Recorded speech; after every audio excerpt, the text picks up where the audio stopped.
Resident Evil is a series I enjoy playing, and in the past I've also dabbled in some of the lesser known titles from the series. Today we'll be looking at, and if you excuse the oxymoron, the most well known of the lesser known titles with Resident Evil Gaiden. This game has had a very interesting development. Back when Dino Crisis, another survival horror game developed by Capcom, released, Virgin Interactive, who published the game in Europe, got a company called M4 to work on a Gameboy Color port, hoping to deepen relations with Capcom by developing original titles, as Virgin had been Capcom's publisher in Europe.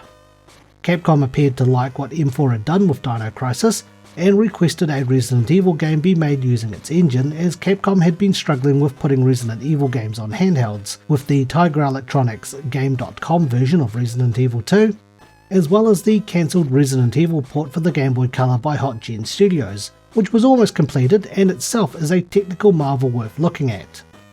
M4 explained that a direct console port to a handheld wouldn't really work, and so the Dino Crisis port was scrapped in favour of being an original Resident Evil game. Capcom provided Shinji Mikami and Hiroki Kato to help with the game's story. Shinji Mikami, who's well known for being the creator of Resident Evil, had a more hands-off approach with this game, but he did recommend the sliding reticle feature in the combat sequences for the game, and is credited as the game's advisor. Hiroki Kato wrote the game's plot, but he didn't directly interact with M4. He would later go on to direct Resident Evil Code Veronica. The combat sequence was inspired by Dungeon Master, which in itself was an influential title in the first-person party-based dungeon crawlers. Resident Evil Gaiden has you play the role of Barry Burton, a survivor of the Spencer Mansion incident from the first Resident Evil game, as well as a member, or well, former member, of the Special Tactics and Rescue Services Alpha team, known as STARS for short. After the events of Raccoon City, an underground organisation was formed including former members of STARS, as well as ex-Umbrella employees, and Barry is called in to be briefed on a mission where a bioorganic weapon, or a BOW, developed by Umbrella, has escaped and has hidden itself away amongst the passengers of the luxury ocean cruiser Starlight. The organisation had sent former Raccoon City police officer Leon S. Kennedy to investigate, but had lost contact with him over 24 hours ago. Barry's job is to infiltrate the Starlight, find Leon, and eliminate the BOW. Barry is dropped off onto the ship via helicopter, and finds that the inhabitants of the ship have either been killed or turned into zombies, and his mission to find Leon and destroy the BOW begins. The game also has you play the role of Leon S. Kennedy, who serves as the game's secondary protagonist. But is this game any good? Find out in The Good. I really liked the game's presentation and visuals for a Game Boy Color game. Given its limitations, I did like the look of the ship as you explore it, and the game also makes great use of lighting and alcoves where you can find items or have an enemy ambush you. When you're attacked or when you attack, the game then switches to a first-person view, and I do like the detailing of the enemies as well as the game's backgrounds. I also like the game's portraits, though admittedly Leon looks pretty out of place compared to everyone else's portraits. You can tell that there was a lot of care put into the game's visuals, and for a Game Boy Color game, it's pretty impressive. I did like the game's combat system for what it is. When you enter combat, as you've seen, the game switches from a third-person view to a first-person view with enemies appearing in front of you at different distances. Around the midpoint of the screen you have a sliding reticle moving from left to right and then back to left again. The idea is to hit the highlighted parts and its centre, as this will enable you to hit the enemy. The further the enemy is, the harder it is to hit and the less effective your weapons will be. Some enemies will also leave items when defeated, ranging from healing items to more ammunition for your weapons. The game also encourages you to remember where ammunition is, as you cannot pick up ammunition for a weapon you don't have yet. And in worst case scenarios, you have your trusty knife, which does little damage and can only be effective when an enemy is right in front of you, but can be used indefinitely. As you progress through the game, Barry is joined by Lucia, a young girl and a survivor on board the Starlight, as well as Leon. Each character can be given a weapon as well as body armor to reduce damage taken by enemies, and when in combat, you can press the B button to switch between which character is attacking.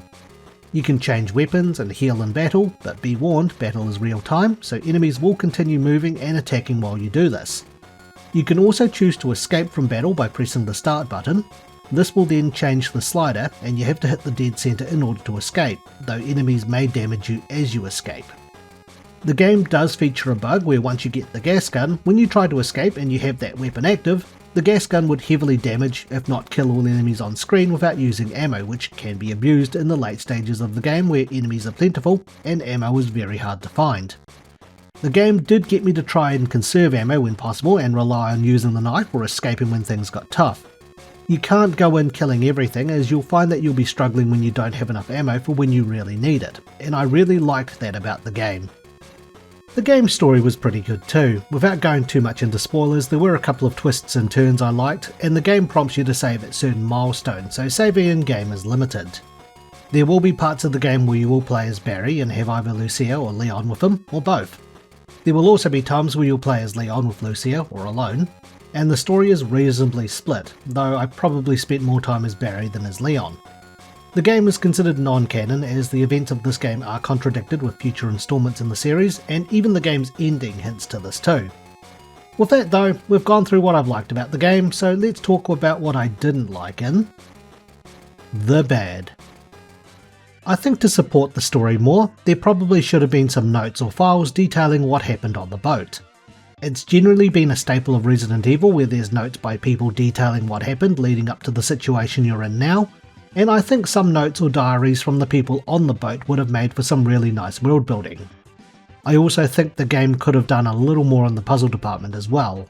A lot of the game is just go to this location and use this thing here. Maybe a puzzle like restoring power to parts of the boat or opening and closing certain doors electronically could have padded out the game a little more as well. While you can play as Barry in some sections and Leon in others, maybe have you start as Leon and learn the game in a small section leading up to starting off as Barry, or more moments where they split up to get stuff done at different parts of the ship. In saying that, I'm thinking the limitations of the Game Boy Color was probably the reason why some of these weren't implemented, and while M4 did try to convince Capcom and Virgin to consider the Game Boy Advance, it was too late in development by the time Capcom considered the idea, and funding ultimately forced the game to stay on the Game Boy Color. In terms of the game's music, I did like the game's battle theme and the tune that plays during cutscenes, but I found the exploration music did start to annoy me after a while. However, that's a minor thing and I don't really have anything else to complain about, so let's wrap things up with the opinion. Resident Evil Gaiden isn't a bad game by all accounts. I had fun playing through the game, and it's the first game where Barry was a playable character for its story prior to Resident Evil Revelations 2. I like the game's visuals and its gameplay, and the story was pretty solid for a Resident Evil title, even if it isn't canon. My only gripes with the game was not having notes detailing the outbreak or what was happening on the ship to help with the game's world building, and lack of puzzles outside of take item to location, though you could chalk that up to the Game Boy Color's limitations. The game was reasonably short, and if you know what you're doing, you can finish the game in about 3 to 5 hours, so it's a good way to occupy an afternoon or an evening. If you like Resident Evil and you want to dabble in some of its lesser known titles, then definitely look into this game. All things considered, I feel it's more of an underrated game than anything. So with that, it's time for my rating. I would give Resident Evil Gaiden the shotgun out of 10. Thanks for watching and stay tuned for the next Infinite Backlog review. If you enjoyed today's review, feel free to like, comment and subscribe for more. You can check out our other videos or follow us on X, Instagram and Facebook. Once again, thank you for watching.